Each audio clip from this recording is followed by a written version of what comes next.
Back with the regular cab here.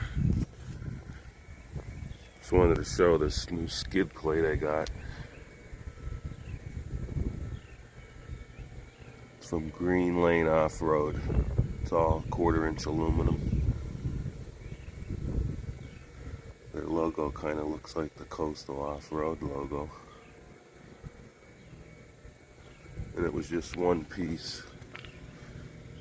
The front section.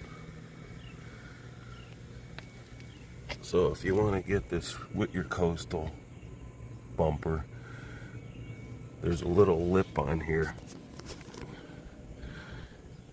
The skid plate comes with a little lip.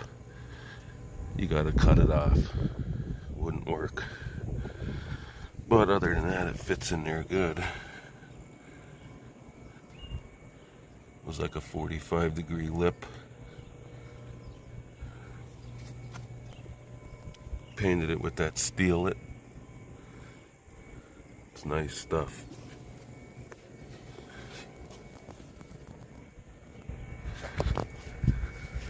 So that's about it.